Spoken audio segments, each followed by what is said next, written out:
പെട്ടെന്നാണ് ആരോ വന്ന് തന്നെ നെഞ്ചിലേക്ക് വന്ന് ഇടിച്ചത്. ആദ്യം അവന് ദേഷ്യം തോന്നിയെങ്കിലും ആ പരിചിതമായ ഗന്ധം അവനത് ആരാണെന്ന് മനസ്സിലാക്കി കൊടുത്തു. അവന്റെ നാവിൽ നിന്ന് ആ നാമം താനെ ഉതിർന്നു വീണു. ഗൗരി. അവളുടെ നിറഞ്ഞ കണ്ണുകൾ കണ്ടതും കാശിക്കാകെ ഭ്രാന്ത് പിടിക്കുന്ന പോലെ തോന്നി. എന്താ എന്ന് എനിക്കറിയുന്നത്? അവന്റെ ചോദ്യമാണ് ഗൗരി അവനിൽ നടന്നു മാറാൻ പ്രേരിപ്പിച്ച്. അവൾ വേഗം അവന്റെ കൈകൾ വിടുവിച്ച് രണ്ടടി പുറകോട്ട് മാറിയുന്നു. അവളൊന്നും പറയുന്നില്ലെന്ന് കണ്ടതും അവന്റെ ക്ഷമ നശിക്കാൻ തുടങ്ങി. നിന്നോടല്ലേ ഞാൻ ചോദിക്കുന്നത്, വാ തുറന്ന് പറയടി, എന്താ നീ കരഞ്ഞ്?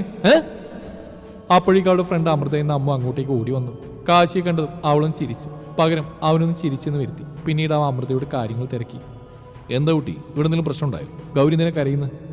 അവന് ഗൗരവത്തോടുള്ള ചോദ്യം കേട്ടതും അമൃതയൊന്ന് പരിങ്ങി. പിന്നീട് അവൾ വള്ളിപുള്ളി തെറ്റാതെ എല്ലാവരും പറഞ്ഞു കൊടുത്തു. കുറച്ച് മുന്നേ നടന്നാണ്. ഗൗരി ആരും ശ്രദ്ധിക്കാതെ മുന്നോട്ട് നോക്കി നടക്കുമ്പോഴാണ് അവളെ ആരും വിളിക്കുന്ന പോലെ തോന്നിയത്.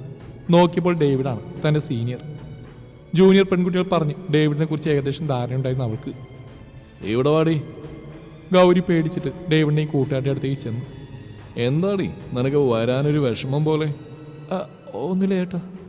നീ കാശിയുടെ ആരാ? ഞാൻ കാശി ചേട്ടൻ്റെ അച്ഛൻ്റെ പെങ്ങയുടെ മകളാ. ഓ, അപ്പം മുറപ്പെണ്ണാണല്ലേ? ഒരു വഷളം ചിരിയോടെ അവൻ അവളോട് ചോദിച്ചു. അതിനവൾ മറുപടിയൊന്നും അവൻ നൽകിയില്ല.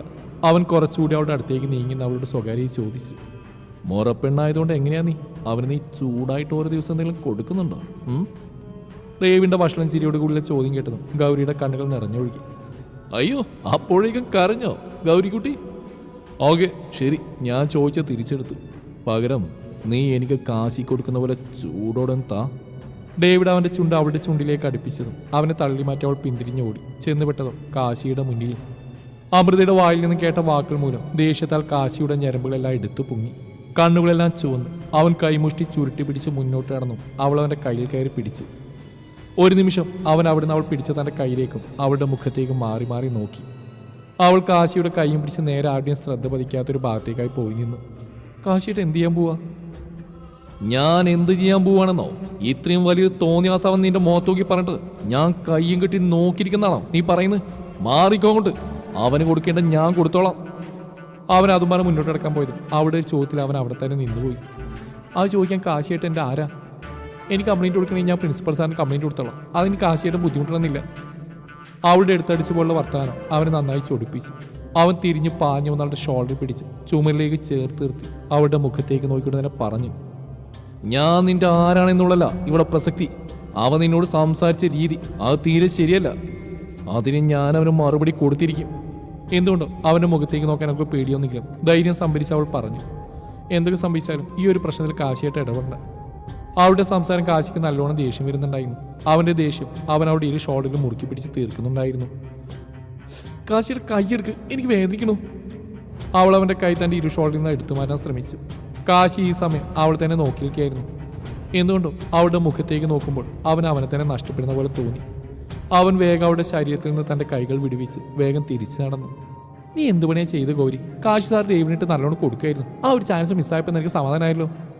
എൻ്റെ അമ്മു, ഇത് വലിയൊരു പ്രശ്നമാക്കിയ പിന്നീട് അത് അതിലും വലിയ പ്രശ്നത്തിൽ ചെന്ന് കലാശിക്കും. ഇതിപ്പോൾ ഇവിടെ തീർന്നു, നീ അത് വിട്ടേക്ക്, നമുക്ക് ക്യാൻറ്റീൻ പോയി ചായ കുടിക്കാൻ.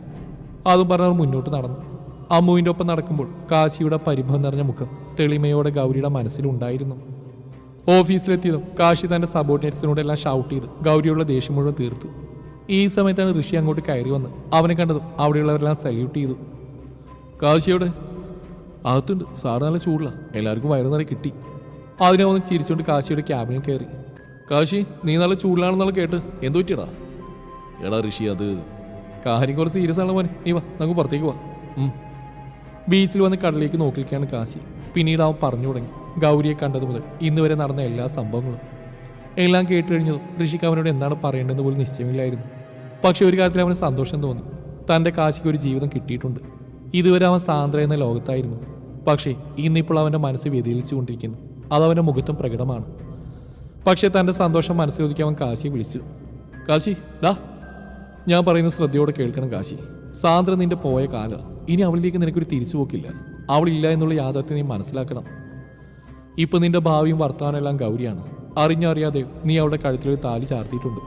അതിന് നീ ഒരു മൂല്യം കൽപ്പിക്കുന്നില്ലെങ്കിലും അവളതിന് തൻ്റെ ജീവന തുല്യമായിട്ടാണ് കാണുന്നത്. അത് നിന്റെ ഇന്നത്തെ സംസാരത്തിൽ എനിക്ക് മനസ്സിലായി. ഇപ്പോഴും അവൾ നിനക്ക് ശല്യമായിട്ട് വരാതെ മാറി നിൽക്കുകയാണ്. ഇനിയെങ്കിലും ആ പാവത്തിനെങ്ങനെ സങ്കടപ്പെടുത്താതെ കൂടെ കൂട്ടിക്കൂടാതെ നിനക്ക്. ഋഷിയുടെ വാക്കുകൾ കാശിയിൽ വല്ലാത്ത അസ്വസ്ഥത നിറച്ചു. നീ നീ എന്തൊക്കെയാണ് പറയുന്നത് ഋഷി? സാന്ദ്ര, അവൾ ഞാനെങ്ങനെ മറക്കും? പറ്റില്ല. പിടിച്ചു വാങ്ങിയതാ അവളെൻ്റെ പ്രണയം. പക്ഷേ എനിക്കെന്തോ അറിയില്ല. അവൻ നിസ്സഹായനായി കടലിലേക്ക് നോക്കി നിന്നു. ഇനി ഞാൻ നിന്നോടൊന്നും പറഞ്ഞിട്ട് കാര്യമില്ല കാശി. നീ ഇഷ്ടം പോലെ ചെയ്യ്. പക്ഷെ എന്ത് തീരുമാനിക്കുമ്പോഴും നീ എപ്പോഴും ഗൗരിയുടെ മുഖം ഓർക്കണം. അവൾക്ക് ഇനി ഒരു ജീവിതം ഉണ്ടാവുമെന്ന് എനിക്ക് തോന്നുന്നില്ല. കേട്ടെടുത്തോളം ഗൗരിന് മറ്റൊരു വിവാഹം കഴിക്കുമെന്ന് എനിക്ക് തോന്നുന്നില്ല. നീ അപ്പോഴത്തെ സിറ്റുവേഷൻ അങ്ങനെ ചെയ്താണെങ്കിലും അതോടുകൂടി ആ കുട്ടിയുടെ ഭാവിയാണ് നീ തുലച്ചത്. ഇനിയുള്ള നിന്റെ ഇഷ്ടം പോലെ. ഞാൻ പോവാ, എനിക്ക് ഡ്യൂട്ടി കയറാൻ സമയമായി. അതും പറഞ്ഞ് ഋഷി മുമ്പേ നടന്നു. കാശി ഋഷി പറഞ്ഞ വാക്കിലൂടെ ഉഴറി കടലിലേക്ക് നോക്കി അങ്ങനെ തന്നെ നിന്നു. രാത്രി മംഗൾത്തറവാടിലേക്ക് കാശി കയറി വരുമ്പോൾ കാണുന്നത് അഗ്നിയെ വീൽ ചെയറിൽ നിന്നെടുത്ത് എണീപ്പിക്കാൻ സഹായിക്കുന്ന ഗൗരിയാണ്. ഇത്രയൊക്കെ കാശിൽ നിന്ന് കിട്ടിയിട്ടും അഗ്നിയുടെ കണ്ണുകൾ അപ്പോഴും ഗൗരിയുടെ ശരീരത്തിൽ അലഞ്ഞു നടക്കുന്നുണ്ടായിരുന്നു. അഗ്നിയുടെ ഒരു കൈ അവളുടെ ഇടുപ്പിലേക്ക് വെക്കാൻ പോയതും ഗൗരി, അവൻ്റെ ഒരൊറ്റ വിളിയിൽ ഗൗരി അഗ്നിയിൽ നിന്ന് കൈയെടുത്തു. അപ്പോൾ തന്നെ അഗ്നി വീൽ ചെയറിലേക്ക് അതിശക്തമായി ഇരുന്നു പോയി. അമ്മേ! പെട്ടെന്നുള്ള ആഘാതമായതിനാൽ അഗ്നിക്ക് തൻ്റെ ശരീരമാകെ ഒന്നുമില്ലഞ്ഞ് നല്ലവണ്ണം വേദനിച്ചു. അഗ്നിയുടെ കരച്ചിൽ കേട്ട് വിശാലം ഓടി വന്നു. അയ്യോ മോനെ, എന്തു പറ്റി? എന്താടി നീ എൻ്റെ മോനെ ചെയ്ത്? അപ്പോഴേക്ക് കാശി വന്ന് ഗൗരിയുടെ മുമ്പിൽ നിന്നു. അതിനുള്ള ഉത്തരം ഞാൻ തന്നാൽ മതി അമ്മായി. നിങ്ങളുടെ മകനെ നോക്കേണ്ട ഇവളല്ല, നിങ്ങളാ. അത് പറഞ്ഞല്ലേ അമ്മയും മോളും കുറ്റിയും പറിച്ച് ഇങ്ങോട്ട് വന്ന് എന്നിട്ട് സീരിയൽ കണ്ടുകൊണ്ടിരിക്കുകയാണ് വേണ്ടത്? മേലിൽ ഇവളെങ്ങാനും അഗ്നിയുടെ അടുത്ത് കണ്ട അമ്മായി മോളാണെന്ന് ഞാൻ നോക്കില്ല. എൻ്റെ സ്വഭാവം ശരിക്കും അറിയാലോ. അതും പറഞ്ഞ് കാശി മുകളിലേക്ക് കയറിപ്പോവാൻ ഒരുങ്ങി. പിന്നെ എന്തോർത്ത് തിരിഞ്ഞു വന്ന് ഗൗരിയുടെ കയ്യിൽ പിടിച്ചു. വാടിയുടെ! അതും പറഞ്ഞ് അവൻ ഗൗരിയുടെ കൈയും പിടിച്ച് മുകളിലേക്ക് കയറിപ്പോയി. പകേരിയുന്ന കണ്ണുകളോടെ അഗ്നിയും വിശാലവും അവർ പോകുന്നത് നോക്കി നിന്നു. കാശിയേട്ടാ, എൻ്റെ കയ്യിൽ നിന്ന് വിട്, എൻ്റെ കൈ വേദനിക്കണു. അവൾ പറയുന്നൊന്നും അവൻ കേൾക്കുന്നുണ്ടായിരുന്നില്ല. നേരത്തെ അഗ്നി അവളുടെ ഇടുപ്പിൽ കൈവെക്കാൻ നോക്കിയതായിരുന്നു അവൻ്റെ മനസ്സ് മുഴുവനും. കാശി നേരെ അവളെ പിടിച്ച് തൻ്റെ റൂമിലേക്ക് തള്ളിയിട്ട് വാതിൽ വലിച്ചടച്ച്. നിലത്തേക്ക് വീണുപോയ ഗൗരി എങ്ങനെയൊക്കെ എഴുന്നേറ്റ് നിന്നു. അവൾക്ക് അവൻ്റെ മുഖത്തേക്ക് നോക്കാൻ തന്നെ പേടി തോന്നിയിരുന്നു. ഇതുവരെ ഇത്രയ്ക്കും ദേഷ്യം പിടിച്ച് അവൾ ഒരിക്കലും അവനെ കണ്ടിട്ടില്ല. അവൻ അവളുടെ അടുത്തേക്ക് വരുന്നതിനനുസരിച്ച് അവൾ പുറകോട്ട് നീങ്ങി ചുമരിൽ തട്ടി നിന്നു. ഗൗരി പേടിച്ചുകൊണ്ട് ദാവണിൽ തിരിപ്പിടിച്ച് കളിച്ചു. അവൻ തൻ്റെ അടുത്ത് വന്ന് നിൽക്കുന്നു. അവൻ്റെ ചുടുനിശ്വാസം തൻ്റെ മുഖത്തടിക്കുന്നു അവൾ അറിയുന്നുണ്ടായിരുന്നു. എന്നിട്ട് അവൾ തലയാഴ്ത്തി തന്നെ നിന്നു. മുഖത്തേക്ക് നോക്കടി, മുഖത്തേക്ക് നോക്കാൻ. അവൻ്റെ ഒറ്റ അലർച്ചയിൽ അവൾ അവൻ്റെ മുഖത്തേക്ക് അറിയാതെ തന്നെ നോക്കിപ്പോയി. നിനക്ക് എത്ര പ്രാവശ്യം വാണിംഗ് തന്നെ അടി. ആ കാലിൻ്റെ അടുത്തേക്ക് നിന്നോട് പോയെന്ന് ഞാൻ പറഞ്ഞല്ലേ എന്ന് അവൻ അവിടെ ഈ ഷോട്ടിനും പിടിച്ചു വിളിക്കൊണ്ട് ചോദിച്ചു. അവൾ പേടിച്ചുകൊണ്ട് അധികം തലയാട്ടി. പിന്നെ നീ എന്തുണ്ടാക്കാനടി അവൻ്റെ അടുത്തേക്ക് വീണ്ടും വീണ്ടും പോയത്? പറയടി. അത് പിന്നെ അഗ്നിയേട്ടൻ പറഞ്ഞു ഒന്ന് നേരിരുത്തി തരാമോ എന്ന്. പാവലിൽ നിന്ന് കരുതി നേരിരുത്താൻ സഹായിച്ചതാ. അവളുടെ ഒരു പാവം. ആ കാലിനെ കുറിച്ച് നിനക്ക് ശരിക്കും അറിഞ്ഞുകൂടാ. അതെങ്ങനെയാ? ആരെങ്കിലും ഒന്ന് വീണ അപ്പോഴേക്ക് ഓടിച്ചില്ലല്ലോ മദർ തെരേസ. അവൻ അവളെ ഒന്ന് പുച്ഛിച്ച് അവളിൽ നിന്ന് കൈയെടുത്ത് മാറി നിന്നു. അത് കേട്ടതും ഗൗരിക്കാകെ വിറഞ്ഞു കയറി. അവൾക്ക് തീരെ ഇഷ്ടപ്പെടാത്ത വാക്കായിരുന്നു മദർ തെരേസ എന്നുള്ളത്. എപ്പോഴും അവൾ എന്ത് നല്ല കാര്യം ചെയ്താലും അത്രയും മഹത്തായ ഒരു സ്ത്രീയെ തൻ്റെ ഒപ്പം ചേർത്ത് കളിയാക്കി പറയും. തൻ്റെ മുമ്പിൽ നിൽക്കുന്ന സാക്ഷാൽ കാൽനാഥനാണെന്ന് ഓർമ്മയില്ലാതെ അവൾ അവനോട് പറഞ്ഞു. കാശിയേട്ടൻ എപ്പോഴും എന്തിനാ അഗ്നിയേട്ടൻ ഇങ്ങനെ ചീത്ത പറയുന്നത്? ഞാൻ ഇവിടെ വന്നിട്ട് കുറച്ച് ദിവസമായെങ്കിലും എനിക്കറിയാം അഗ്നിയേട്ടൻ ആളൊരു പാവ. കാശിയേട്ടൻ പറയുന്ന പോലെ എന്നോട് മോശമായിട്ട് പെരുമാറിയിട്ടില്ല.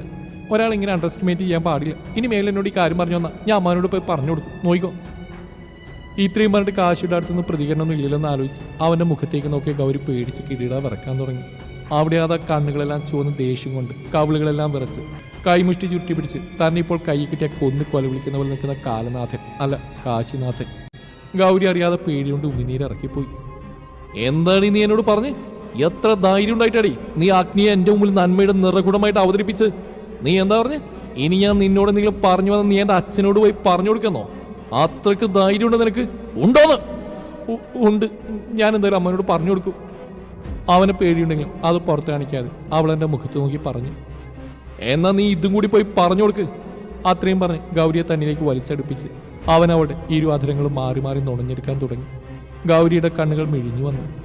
ഒരു സെക്കൻഡിനുള്ളിലാണ് ഇത്രയും കാര്യങ്ങൾ അവിടെ നടന്ന്. അവൻ്റെ നാവ് തൻ്റെ നാവുകളുടെ ഇടയിലേക്ക് ഊർന്നിറങ്ങിയത്. അവൾ പെരുവിരൽ പൊന്തി ഉയർന്നുപോയി. വാശി പുറത്താണ് അവളെ അവൻ ചുംബിച്ചിരുന്നെങ്കിലും അവളിലെ പെണ്ണിനെ അറിഞ്ഞതും അവൻ അവളിലേക്ക് അറിയാതെ അലിഞ്ഞുപോയി തുടങ്ങിയിരുന്നു. അവൻ്റെ കൈവിരലുകൾ അവളുടെ ധാവണി വകഞ്ഞു മാറ്റി പതിയെ അവളുടെ നാഭിച്ചുഴി തേടി നടന്നു. ഒടുവിൽ ചൂണ്ടുവിരൽ അവളുടെ നാഭിച്ചുഴിയുടെ അടുത്തെത്തിയത് അവൻ അതിലേക്ക് അവൻ്റെ വിരൽ ആഴ്ത്തി. അവളിൽ നിന്ന് വന്ന ശീൽക്കാര ശബ്ദം അവനെ കൂടുതൽ മത്ത് പിടിപ്പിച്ചു. അവരുടെ ഇരു ശരീരങ്ങളുടെയും ഭാരമില്ലാതാവുന്ന പോലെ അവർ രണ്ടുപേർക്കും തോന്നി. നാഭിച്ചുഴിയിൽ നിന്നും വിരലെടുത്ത് അവൻ അവൾ ഇടുപ്പിൽ കൈ ചേർത്ത് തന്നിലേക്ക് ഒന്നുകൂടി ചേർത്ത് നിർത്തി. ശക്തമായി അവൻ അവനിലേക്ക് വലിച്ചടുപ്പിച്ചതും അവളുടെ ഇരുമാറുകളും അവൻ്റെ നെഞ്ചിൽ വന്ന് ഇടിച്ച് ഞെരിഞ്ഞമർന്നു. പെട്ടെന്നാണ് ഗൗരിക്ക് സ്വഭാവം തിരിച്ചു വന്ന്. അവൾ അവനെ പിടിച്ച് തള്ളാനും പിച്ചാനും മാന്താനും തുടങ്ങി. തൻ്റെ രസച്ചരട് മുറിഞ്ഞ ഈർഷ്യയോടെ അവൻ അവളിൽ നിന്ന് അകന്നു മാറി അവളെ ഒന്ന് ചെറഞ്ഞു നോക്കി. അവളുടെ നിറഞ്ഞ കണ്ണുകളും സ്ഥാനം തെറ്റിക്കിടക്കുന്ന ധാവണിയും കണ്ടപ്പോഴാണ് താൻ എന്താണ് ചെയ്തതെന്ന ബോധം കാശിക്ക് ഉണ്ടായത്. ഗൗരി, ഞാൻ... അവൻ പറയുന്ന മുഴുവൻ കേൾക്കാൻ നിൽക്കാതെ ഗൗരി വേഗം ഡോർ തുറന്ന് അവളുടെ മുറിയിലേക്ക് ഓടിപ്പോയി. ഞാനിതെന്താണ് ചെയ്ത്? ഒരു നിമിഷം ഞാൻ സാന്ദ്രയെ മറന്നുപോയോ? അവൻ അവൻ്റെ മേശയിലുണ്ടായ സാധനങ്ങളെല്ലാം ദേഷ്യം കൊണ്ട് തട്ടിത്തെറിപ്പിച്ചു. മുടികളിൽ കൂടെ കൈകൾ കയറ്റി അവൻ തൻ്റെ ദേഷ്യം നിയന്ത്രിക്കാൻ ശ്രമിച്ചു. എന്തോ ഒരു ഉൾപ്രേരണയിൽ അവൻ പതി അവൻ്റെ ചുണ്ടുകളും തൊട്ടു നോക്കി. അവിടെ ഇപ്പോഴും ഗൗരിയുടെ ചുണ്ടിൻ്റെ ചൂട് നിലനിൽക്കുന്നതായി അവന് തോന്നി. ഇട്ട ഡ്രസ്സ് പോലും അഴിക്കാതെ കാശി നേരെ ബാത്റൂമിൽ ചെന്ന് ഷവർ തുറന്നിട്ട് അതിൻ്റെ അടിയിൽ പോയി നിന്നു. അവൻ്റെ മനസ്സിൻ്റെ പിടിവലിയും പിരിമുറുക്കവും അവൻ്റെ മുഖത്ത് കാണാമായിരുന്നു ആ സമയം. ഗൗരി നേരെ റൂമിൽ ചെന്ന് വാതിലടച്ച് കണ്ണാടിയിൽ നോക്കിയത് അവളുടെ രൂപം കണ്ട് അവൾ ഞെട്ടിപ്പോയി. അഴിഞ്ഞുലഞ്ഞ മുടിയും സ്ഥാനം തെറ്റിക്കിടക്കുന്ന ധാവണിയും പൊട്ടിയ ചുണ്ടുമെല്ലാം കൂടെ കണ്ടത് ഗൗരിക്കാകെ പരവേശം വരാൻ തുടങ്ങി. ബാത്റൂമിൽ ചെന്ന് മുഖത്തേക്ക് പൈപ്പ് തുറന്ന് വെള്ളമെടുത്ത് മുഖത്തേക്ക് ആഞ്ഞടിച്ചവൾ കുറച്ചു സമയം അവൾ കണ്ണാടിയിലെ പ്രതിബിംബത്തിലേക്ക് അവൾ തന്നെ നോക്കി നിന്നു.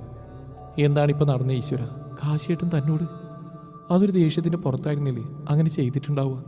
അല്ലാതെ തന്നെ പ്രണയിക്കുന്നതുകൊണ്ടല്ലല്ലോ. പക്ഷെ ആ ചുംബനം അതൊരിക്കലും ദേഷ്യം കൊണ്ടല്ലായിരുന്നു. ഞങ്ങൾ ഇരുവരും അത് ആസ്വദിച്ചിരുന്നില്ലേ? അതോ ഞാൻ മാത്രമാണോ? ഗൗരിയുടെ മനസ്സിലും വാദപ്രതിവാദങ്ങൾ നടന്നുകൊണ്ടിരുന്നു. കുറച്ച് സമയം ഞാൻ പ്രതികരിക്കാതിരുന്നപ്പോൾ എന്നെ ഒരു മോശം പെണ്ണായി കണ്ടിട്ടുണ്ടാവും കാശിയേട്ടൻ. അവൾ പതിയെ തൻ്റെ കഴുത്തിൽ നിന്നും ആരും കാണാതെ ഒളിപ്പിച്ചു വെച്ച താലിയെടുത്ത് പുറത്തേക്കിട്ടു. അവൾ താലിയിലേക്കും ആ കണ്ണാടിയിൽ തൻ്റെ പ്രതിബിംബത്തിലേക്കും മാറി മാറി നോക്കി. കണ്ണാടിയിലെ പ്രതിബിംബത്തിൻ്റെ അടുത്ത് കാശിനാഥൻ വന്ന് നിൽക്കുന്ന പോലെ അവൾക്ക് തോന്നി. അവൾ അറിയാതെ കൈകൊണ്ട് അവൻ്റെ മുഖത്തേക്ക് കൈ ചേർക്കാൻ പോയതും അവൻ അതിൽ നിന്ന് മാഞ്ഞു തുടങ്ങിയിരുന്നു. അമ്മേ, ഇതിങ്ങനെ വിട്ടാൻ പറ്റില്ല. ഗൗരി, അവൾ എനിക്ക് വേണം. അതിനൊരു തടസ്സം നിൽക്കുന്ന കാശിയ. അമ്മയുടെ എന്ത് കുരുട്ടുബുദ്ധി ഉപയോഗിച്ചായിട്ടും വേണ്ടില്ല, എനിക്ക് അവളെ ഭാര്യയെ കിട്ടണം. ഒന്നും രണ്ടുമല്ല, കോടികളുടെ ആസ്തി ഉള്ളവളാ അവള്. അതെനിക്കറിയാം മോനെ. അതുകൊണ്ട് തന്നെയാണ് ഞാനും ആ പെണ്ണിനെ എങ്ങനെയെങ്കിലും നിന്റെ വരുത്തിക്കാക്കാൻ വേണ്ടി അവിടെ നിന്ന് കുറച്ച് സമയം മാറിന്ന്. അപ്പോഴേക്കും കാശി ഇവിടേക്ക് വന്നുപെട്ടല്ലോ. ഇങ്ങനെ പോയാൽ ശരിയാവില്ല. ആ കാശി നമുക്കൊരു വെല്ലുവിളിയാണ്. എങ്ങനെയെങ്കിലും അവളെ കല്യാണം കഴിച്ച് സ്വത്തുക്കളൊക്കെ നമുക്ക് തട്ടിയെടുക്കണം. പിന്നെ ഗായത്രി ആരവനെ കൊണ്ട് കല്യാണം കഴിപ്പിച്ച് ബാക്കിയുള്ളതും കൂടി നമുക്ക് നേടണം. എൻ്റെ കയ്യിലൊരു വഴിയുണ്ട്. നാളെ ഞാനതിവിടെ പൊട്ടിക്കും. അവരൊരു കുടിലതോടുകൂടി പറഞ്ഞു. അഗ്നിയുടെ മുഖത്തും വിജയത്തിൻ്റെ ഒരു ചിരി കാണാമായിരുന്നു. ഒരു കാശിനാഥൻ. ദേഷ്യം കൊണ്ട് അവരുടെ വായിൽ കിടന്ന അവൻ്റെ നാമം ഞെരിഞ്ഞമർന്നു. പിറ്റേന്ന് രാവിലെ, അന്നൊരു അവധി ദിവസമായതിനാൽ തറവാട്ടിലുള്ളവരെല്ലാവരും ഹാളിൽ നിന്ന് സംസാരിക്കുകയായിരുന്നു. ആഴ്ചയിൽ 2 ദിവസം ഇങ്ങനെ ഒരു പതിയോടെ ഉണ്ടായിരുന്നു. അങ്ങോട്ടേക്കാണ് വിശാലം കയറി വന്ന്. അഗ്നിയെ വീൽ ചെയറിലെത്തി ഗായത്രി പുറകെയും വന്നു. ആരവിനെ കണ്ടതും അവളുടെ മുഖത്ത് പൂനില ഉദിച്ച്. പക്ഷേ അവളുടെ ആർത്തി പിടിച്ച നോട്ടം കണ്ടതും ആരോ ആ ഭാഗത്തേക്ക് നോക്കാനേ പോയില്ല. അതെ ചേട്ടാ, എനിക്ക് നിങ്ങളോട് എല്ലാവരോടും ഒരു കാര്യം പറയാനുണ്ടായിരുന്നു. എന്താ വിശാലം നിനക്ക് പറയാനുള്ളത്? പറഞ്ഞോ, ഞങ്ങളെല്ലാവരും ഇവിടെ ഉണ്ടല്ലോ. അജുവിൻ്റെ അച്ഛൻ പറഞ്ഞു. അത് പിന്നെ ഞാൻ ഒരു യുവാലോചനയും കൊണ്ടാണ് വന്ന്. നമ്മുടെ ഗൗരി മോൾക്ക. അവർ കുടിലെന്ന് നിറഞ്ഞ മനസ്സോടെ നിഷ്കളങ്കത മുഖത്ത് വാരിയെറിഞ്ഞ് പറഞ്ഞു. എൻ്റെ മോൻ അഗ്നിക്ക് വേണ്ടിയാണ് ഞാൻ അവൾ ആലോചിക്കുന്നത്. അത് കേട്ടതും തറവാട്ടിലുള്ളവരുടെ മുഖമെല്ലാം ഒന്ന് ഇരുണ്ടു. സ്ത്രീകൾക്ക് എല്ലാവർക്കും ഈ ആലോചന വളരെ ഇഷ്ടപ്പെട്ടു. യഥാർത്ഥത്തിൽ അഗ്നിയുടെ സ്വഭാവത്തെക്കുറിച്ച് അവിടെയുള്ള സ്ത്രീകൾക്കാർക്കും വലിയ ബോധമില്ലായിരുന്നു. ഇത് കേട്ട ഗൗരി ഞെട്ടിത്തരിച്ചു പോയി. സഹോദരനെ പോലെ കണ്ട അഗ്നിയേട്ടനുമായി തൻ്റെ വിവാഹമോ? ഇല്ല, ഇനി ഒരിക്കലും തൻ്റെ ജീവിതത്തിലൊരു വിവാഹം ഉണ്ടാവില്ല. കാശിയേട്ടനെ മറന്ന് ഗൗരിക്ക് ഒരിക്കലും ഇനി ഒരാളുടെ മുമ്പിലും താലിയാർത്താൻ കഴുത്തു നീട്ടാനാവില്ല. അവളുടെ കണ്ണുകൾ നിറയാൻ തുടങ്ങി. അവൾ കാശിക്ക് വേണ്ടി അവിടെയെല്ലാം കണ്ണുകൾ കൊണ്ട് പരതി. ആരും ഒന്നും പറഞ്ഞില്ല, പ്രത്യേകിച്ച് വലിയേട്ടൻ. അത് നടക്കില്ല അപ്പച്ചി. ആ ഘനഗംഭീര ശബ്ദം കേട്ടതും അവരെല്ലാം ആ ഭാഗത്തേക്ക് നോക്കി. ഗൗരി മാത്രം നോക്കിയില്ല, പക്ഷെ അവളുടെ ചുണ്ടുകൾ മന്ത്രിച്ചു. കാശിയേട്ടൻ. കാശി ഒരിക്കലും അവരോട് പ്രതീക്ഷിച്ചിരുന്നില്ല. അവൻ പുറത്തുപോയി കാണുമെന്ന് കരുതിയാണ് അവർ ഈ ആലോചന മുന്നോട്ട് വെച്ച് തന്നെ. അത് നീയാണ് തീരുമാനിക്കേണ്ടത്. ഇവിടെ തലമുതിർന്ന ആളുകൾ വേറെയുണ്ട്. അവർ മുഖം കറുപ്പിച്ച് കാശിയോട് പറഞ്ഞു. അവരുടെ എല്ലാം മറുപടിയാണ് ഞാനിപ്പോൾ പറഞ്ഞ അപ്പച്ചി. ഇവനെ പോലെ ഒരുത്തിന് വേണ്ടി ഞങ്ങൾ എന്തായാലും ഇവിടുത്തെ കുട്ടിയെ തരാൻ ഉദ്ദേശിക്കുന്നില്ല. നിന്റെ സ്വന്തം അനിയത്തി നല്ലല്ലോ ഇവള്. പിന്നെ മുറപ്പെണ്ണായതുകൊണ്ടാണ് നിനക്ക് ഇവിടെ ഞങ്ങൾക്ക് തരാൻ ബുദ്ധിമുട്ട്. അങ്ങനെ വരികയാണെങ്കിൽ അത് ആദ്യം തുറന്നു പറ. അല്ലെങ്കിൽ ഒരു പെണ്ണ് വന്നപ്പോഴേക്കും ഇവിടെയുള്ള ചെക്കന്മാരുടെ ഇളക്കൊക്കെ ഞാൻ കാണുന്നുണ്ട്. അപ്പച്ചിയുടെ വായിൽ നിന്ന് വീണ വാക്കുകൾ കേട്ടത് ഗൗരിയുടെ കണ്ണുകൾ നിറഞ്ഞൊഴുകി. സ്ത്രീകളുടെ മുഖമെല്ലാം ഒന്നിരുണ്ടു. കാശിയുടെ ക്ഷമയുടെ എല്ലാ അതിർവരമ്പുകളും ഭേദിച്ചിരുന്നു. ദേ, ഇത്രയും നേരം അപ്പച്ചി എന്നുള്ള പരിഗണന ഞാൻ നിങ്ങൾക്ക് തന്നോണ്ടാ ഞാനൊന്നും മിണ്ടാന്ന്. നിങ്ങളുടെ വൃത്തിയായിട്ട വായിൽ നിന്ന് വരുന്ന വാക്കുകൾ ഇവിടെ ഇനി ഉച്ചരിച്ചാലുണ്ടല്ലോ, നിങ്ങൾക്ക് കാശിയെ ശരിക്കും അറിയില്ല. കാശിയുടെ ചുവന്ന് തൊടുത്ത് അവൻ്റെ മുഖം കണ്ടതും അവർക്ക് ചെറുതായി പേടി തോന്നി. എങ്കിലും അത് പുറത്ത് കാണിക്കാതെ അവരവന് നേരെ എന്തോ പറയാൻ ആഞ്ഞതും. അപ്പച്ചി. അജുവിൻ്റെ വിളിയിൽ അവരവനൊന്ന് തിരിഞ്ഞു നോക്കി. നോക്കാപ്പച്ചി, അഗ്നി എനിക്ക് അനിയൻ തന്നെയാ. എന്തായാലും ഗൗരി അവന് കൊടുക്കാൻ സാധിക്കില്ല. കാരണം പ്രായ വ്യത്യാസം വളരെ കൂടുതലാണ്. ഇപ്പൊ തന്നെ 30 വയസ്സായി. ഏകദേശം കാശിയും അഗ്നി ഒരേ പ്രായമാണോ? ഗൗരിക്ക് 19 വയസ്സേ ഉള്ളൂ. അതുകൊണ്ട് തന്നെ നമുക്ക് വേറെ ഏതെങ്കിലും വിവാഹാലോചന നോക്കാം അഗ്നിക്ക് വേണ്ടി. അല്ലാജു, അത് ഈ മാത്രം തീരുമാനിച്ചാൽ മതിയോ? ഇവിടെ തലമുതിർന്ന മറ്റെല്ലാവരും ഇല്ലേ? അവർക്ക് അജു പറഞ്ഞ് തീരെ ഇഷ്ടപ്പെട്ടില്ലെന്ന് എല്ലാവർക്കും മനസ്സിലായി. നോക്ക് വിശാലം, ഇത് തന്നെ ഞങ്ങളുടെ തീരുമാനം. അവള് കുട്ടിയല്ലേ, ഇപ്പോൾ പഠിക്കേണ്ട പ്രായമാണ്. അതുകൊണ്ട് നമുക്ക് അഗ്നിക്ക് വേണ്ടി വേറെ ആരെങ്കിലും നോക്കാം. അതും പറഞ്ഞാൽ ആ സംസാരം അവിടെ നിർത്തി. എന്നാൽ പിന്നെ എല്ലാവർക്കും കഴിക്കാതിരിക്കാം അല്ലേ? അജുവിൻ്റെ അച്ഛൻ. അതെ അതെ, ഞാൻ പറയാൻ പോയിരുന്നു, ഭയങ്കര വിശപ്പ്. അതും പറഞ്ഞാൽ ആരും വേഗം മുന്നോട്ട് നടന്നു. പുറകെ തന്നെ മറ്റുള്ളവരും. തങ്ങളുടെ പ്ലാൻ ഫ്ലോപ്പായ ദേഷ്യത്തിൽ വിശാലം അകത്തേക്ക് ചവിട്ടിത്തുള്ളിപ്പോയി, കൂടെ ഗായത്രിയും. ഇപ്പോൾ അവിടെ അഗ്നിയും കാശിയും മുത്തശ്ശിയും മാത്രമായി. മുത്തശ്ശി ഇരിക്കുന്നതിനാൽ കാശി അഗ്നിയെ നോക്കി പേടിപ്പിച്ച് മുകളിലേക്ക് കയറിപ്പോയി. കാശി തൻ്റെ റൂമിലൂടെ അങ്ങോട്ടും ഇങ്ങോട്ടും നടക്കുകയാണ്. അവന് ദേഷ്യം നിയന്ത്രിക്കാൻ സാധിച്ചില്ല. വിശാലം പറഞ്ഞ ഓരോ വാക്കുകളും അവൻ്റെ ചെവിയിൽ മുഴങ്ങിക്കൊണ്ടിരുന്നു. അവൻ കൈകൾ കൂട്ടിത്തിരുമ്മി തൻ്റെ ദേഷ്യം നിയന്ത്രിക്കാൻ ശ്രമിച്ചു. ആ തള്ളക്ക് ഞാൻ വെച്ചിട്ടുണ്ട്. അവരാരാ ഗൗരി കല്യാണാലോചനയിൽ കൊണ്ടുവരാം? അവർക്ക് അതിന് എന്ത് അധികാരമുള്ളത്? അതും ആ കാലിന് വേണ്ടി. എന്നിട്ടോ അവൾ നിങ്ങൾ തിരിച്ച് മറുപടി അറിഞ്ഞോ? ഇപ്പോഴെങ്ങാണെങ്കിലും അവൾ എൻ്റെ കൺമുമ്പിൽ കിട്ടിയാ. അത് പറഞ്ഞാൽ മുന്നോട്ട് നോക്കിയതും തൻ്റെ ഡോറിന് മുമ്പിലൂടെ നടന്നു വന്ന ഗൗരിയെ കണ്ടു. അവൻ ഓടിപ്പോയി അവളെ പിടിച്ച് അകത്തേക്ക് വലിച്ചിട്ട് ഡോറ് വലിച്ചടച്ച്. ഗൗരിക്ക് ഒരു നിമിഷം വേണ്ടി വന്നു എന്താണ് സംഭവിക്കുന്നതെന്ന് മനസ്സിലാകാൻ.